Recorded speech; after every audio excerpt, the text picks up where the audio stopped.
The bitter wind cut through Medicine Creek, Montana territory. In the harsh days of March 1875, ice crystals danced along the frozen streets. While wooden sidewalks groaned under the weight of accumulated frost, the trading post stood at the town's edge, its covered platform weathered by countless storms, wisps of smoke from clay pipes mingling with the acrid smell of tobacco, juice, and the press of unwashed bodies seeking warmth. From a nearby gambling hall, a fiddle played a melancholy tune, its melody nearly lost beneath the rumble of voices and the jingle of silver coins. "Present the merchandise," barked a voice sharp as broken glass. The side gate creaked open on rusted hinges, and Isabella stepped forward reluctantly. Heavy shackles encircled her wrists and ankles, the metal burning cold against flesh marked by old injuries. Her simple dress bore tears along the seams, offering little protection from the mountain chill. A dark bruise colored her temple, and her auburn hair, once carefully pinned, now fell in windswept tangles around her shoulders. She caught her foot on the platform's edge, the connecting chain scraping across the icy planks as onlookers pressed closer for a better view. "Strong as an ox," the auctioneer proclaimed, his voice hoarse from years of hawking human lives. He seized her arm roughly, turning her like a farmer displaying cattle. "Good for farm work or household duties." "Who'll open with $25? Several men shouted their interest, voices thick with whiskey. Crude laughter rippled through the assembled crowd. One whistled appreciatively while another called out lewd lie. Isabella fixed her gaze on the frost-covered boards. Her jaw clenched. Against both cold and humiliation, at the crowd's periphery, stood a solitary figure. Marcus was tall and broad-shouldered, wrapped in a heavy buffalo coat. His hood hung loose, revealing weathered features and a closely trimmed beard. His steel-blue eyes remained fixed on her not with desire or pity, but with a calm intensity that seemed to absorb everything. The auctioneer's chant rose and fell rhythmically. 30, ... do I hear 40? The tall stranger raised one leather-gloved hand. His voice, though quiet, carried clearly over the noise. "I'll purchase." Her. The bidding ceased as if his words had commanded silence. The auctioneer blinked in surprise, then grinned, revealing stained teeth. $40 it is. Sold to the gentleman." Marcus climbed the steps unhurriedly. He ignored the auctioneer entirely, addressing instead the guard who held her chains. "The key."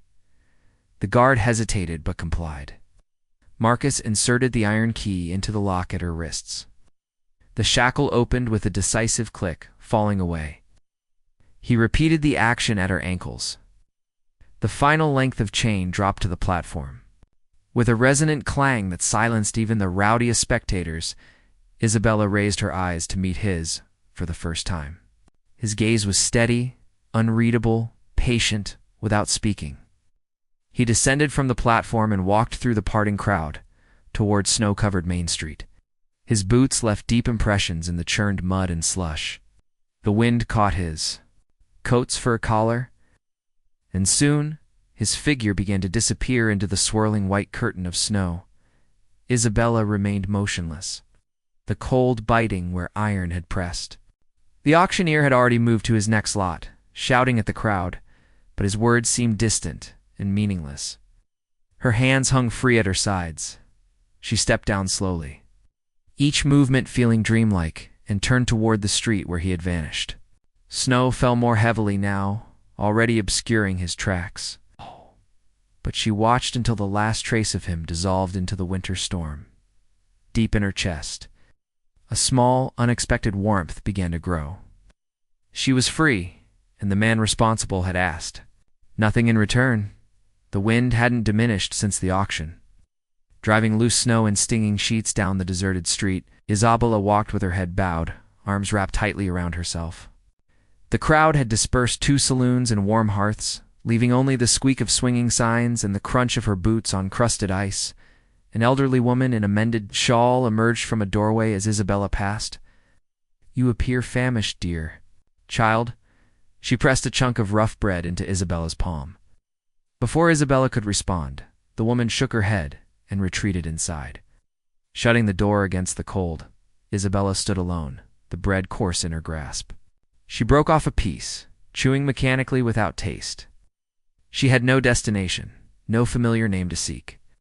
But in the restless tumble of her thoughts, one image persisted. Steel blue eyes beneath a fur-lined hood, steady and silent. She remembered the sound of chains striking wood. Drawing her thin shawl closer, Isabella turned her back on the town and began walking. The snow deepened rapidly beyond the final buildings, the road becoming a narrow path between leafless aspens. Her breath formed quick frosted puffs, and each step grew more labored as drifts engulfed her boots. The forest pressed in. Dark spruce trees crowding together, their branches heavy with white. Wind howled between the trunks, a cutting edge against her cheeks. She attempted to maintain her direction, following what appeared to be a hunter's trail. But the path vanished in a wind-scoured depression. Time seemed to stretch endlessly. The bread was consumed, her fingers numb and clumsy within threadbare gloves. She stumbled over a hidden root, falling to her knees. Snow soaked through her dress, searing with cold. She forced herself upward. Her vision began to blur at the edges, the world fading to gray. Each breath burned her throat raw. Her hands and feet no longer ached. They felt heavy and disconnected, as if belonging to another person. Then, faint at first but growing stronger, came a glimmer of amber light through the trees. She blinked hard, fearing it was snow blindness, playing tricks. But when she focused on it, the glow remained steady. The cabin sat in a small clearing, its roof thick with snow, smoke rising from the stone chimney. Light spilled from a window beside the heavy door. She reached the covered porch and managed. A single knock before her knees buckled. The door opened. Marcus filled the doorway, taller than she remembered, his shoulders blocking the storm behind him. For a heartbeat, he simply observed her hair matted with snow, skin pale beneath windburn. Eyes dulled with exhaustion. Then he stepped forward and caught her before she could collapse. Without a word, he carried her inside. The warmth struck her like a physical blow, overwhelming after the bitter cold. He settled her in a low chair beside a stone fireplace where flames danced brightly. Then reached for a thick wool blanket draped over the chair's back. He wrapped it around her shoulders, tucking it securely until she was enveloped in its weight. He knelt at her feet, fingers working with careful precision to unlace her boots. They were rigid with ice. He removed them slowly, peeling away sodden stockings. Her toes showed white at their tips. He positioned both feet near the fire's warmth, then retrieved a small kettle from the cast-iron stove. Steam curled from the spout as he poured dark liquid into a tin mug. He pressed it into her hands, guiding her fingers around its warmth. "Drink this," he said softly. She obeyed, the heat of the broth soothing the rawness in her throat. He didn't ask why she had come, or scold her for the danger. He simply added another log to the fire, flames leaping higher, and glanced once at her to ensure she was stable in the chair. The heaviness in her limbs began to lift. The harsh howl of wind outside faded to a distant murmur, muffled by the fire's steady crackling. She let the mug rest in her lap, her eyelids growing too heavy to keep open. The last sensation before sleep claimed her was the warmth of the blanket around her shoulders and the realization, fragile but certain, that for the first time in countless months she was truly safe. Snow drifted past the small windows, each flake catching the fading light of evening. Inside, the cabin glowed with the fire's golden warmth. The scent of pine smoke lingered, mixing with the clean temps of cold air each time the door was opened. The latch clicked, and the door swung inward. Marcus stepped inside, broad-shouldered, his coat dusted with white. In one hand he carried a freshly killed rabbit, its fur still bright against the dark leather of his gloves. Isabella, crouched by a bookshelf organizing worn volumes, turned at the sound. He closed the door firmly, standing on the mat to shake snow from his boots and sleeves before crossing the threshold. Setting the rabbit on the table, said simply, "Fresh meat for supper." Isabella hesitated only briefly before rising and moving. "Closer? I can assist," she offered, her voice quiet but steady. The cabin was modest, but well-ordered.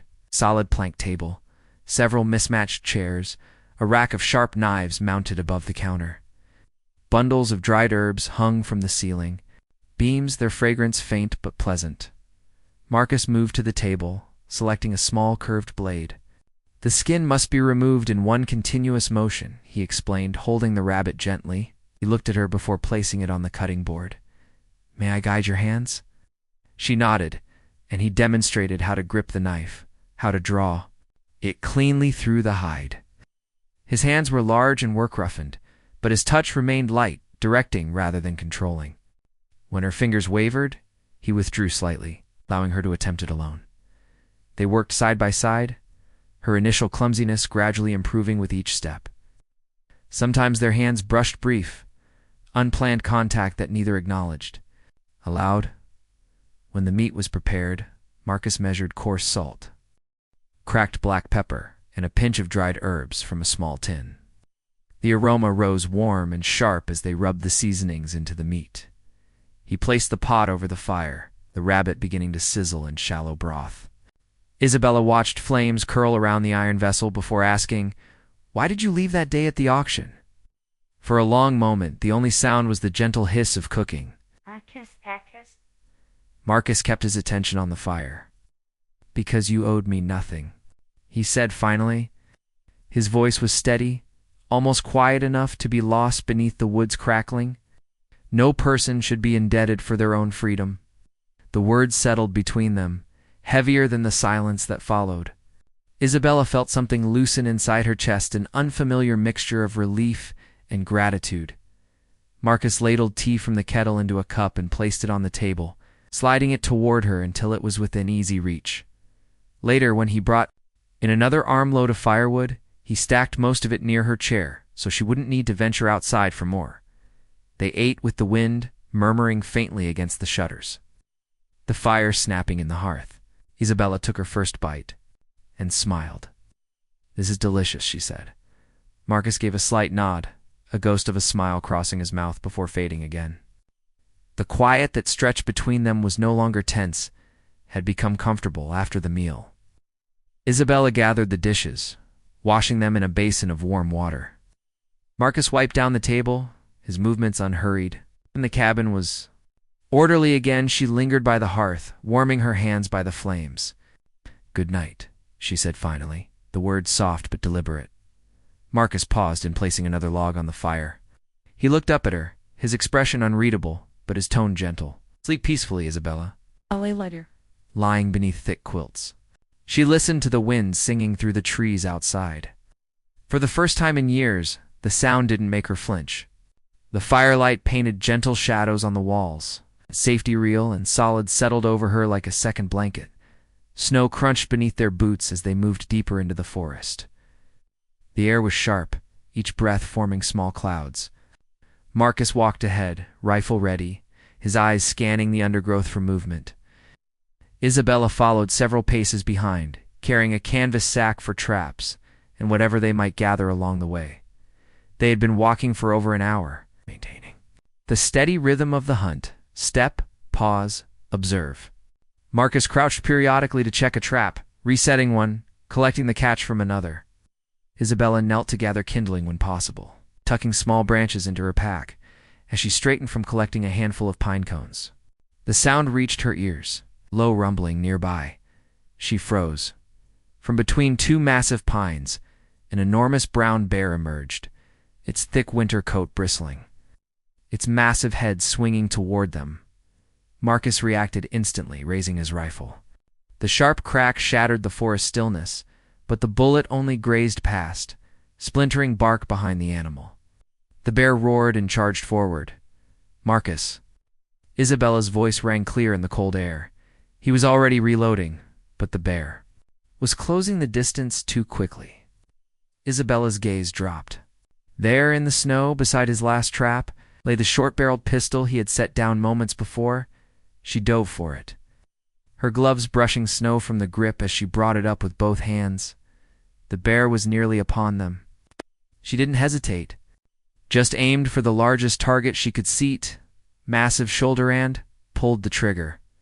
The recoil jarred her arms, but the shot found its mark. The bear staggered, its charge faltering as it bellowed in pain and rage.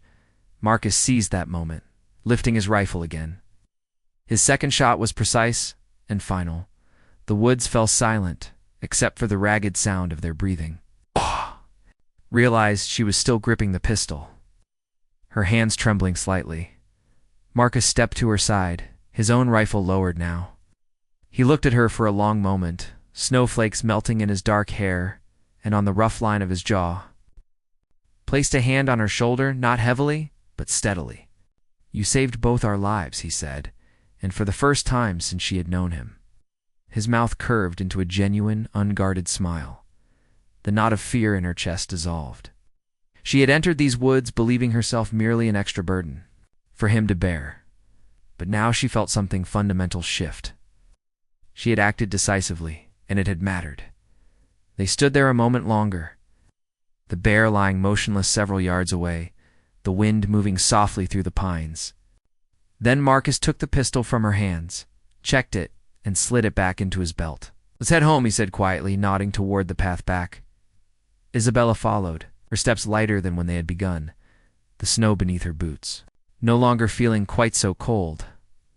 The afternoon was peaceful, the kind of stillness that settled deep into wooden walls when snow outside fell slow and steady. Isabella moved through the cabin with practiced rhythm, straightening the bedrolls, sweeping away pine needles tracked in from their boots, and wiping the wooden counters clean. She came to the small desk in the corner, its surface worn smooth. From years of use, few books were stacked neatly at one end, along with a tin cup filled with pencils and pieces of charcoal. She reached for a cloth to dust the surface, her hand accidentally brushing the edge of the top drawer. It slid open. With a soft creak, inside, there wasn't much, just a folded piece of paper, a small wooden carving of a hawk, and a shawl. It was made of fine wool, the weave loose in places. The once vibrant yarn had faded to muted cream. Along the edges, threads had frayed. Curling softly like old parchment, Isabella lifted it with both hands, feeling its surprising lightness. She smoothed it across her palms, noticing the faint scent of cedar that clung to the fibers. It was clearly a woman's shawl, delicate and cared for long past its prime. She turned at the sound of the door opening. Marcus stepped inside, brushing snow from his shoulders, his expression steady as always until his eyes fell on what she held. He stopped. The change was subtle but unmistakable. His gaze dropped to the shawl and remained there, his jaw tightening just enough for her to notice. "I was cleaning," she began, her voice low. "I didn't intend to. It's all right," he said quickly, though his tone carried more weight than usual. He stepped closer, taking the shawl from her hands with care that was almost reverent. He held it for a moment, his fingers tracing the worn fringe before speaking again. "It belonged to my sister," he said. The words seemed to carry physical weight in the air. Isabella didn't move, sensing this was not a story he shared often. She was younger than me, full of fierce independence, always rushing toward places she shouldn't go. "I left her one winter to check traps in the Northern Territory, expected to return within days." He paused, his thumb brushing over a snag in the wool.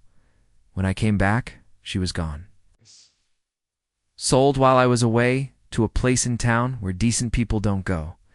Isabella's chest tightened. "I searched for her," he continued, his voice quieter now, "and found her weeks later during a blizzard.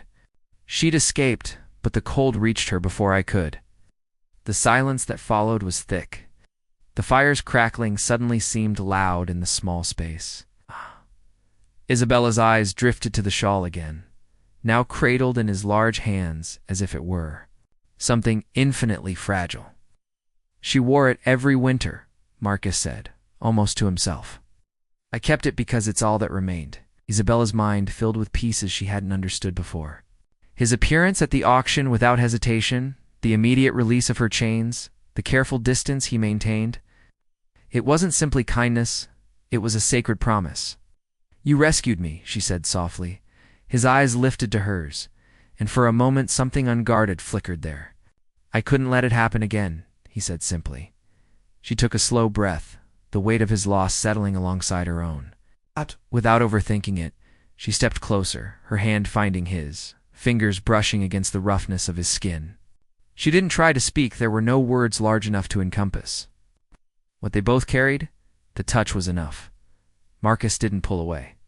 His grip didn't tighten either, just remained steady and warm. They stood like that, while snow continued falling outside, the fire casting a soft glow over the room. When Isabella finally released his hand, the quiet between them felt different. Not empty, but shared. He folded the shawl carefully, returning. It toed the drawer, then closed it without sound. Neither spoke as they returned to their work, but the atmosphere had shifted. Isabella knew without doubt that the silence was no longer a barrier between them. It was understanding.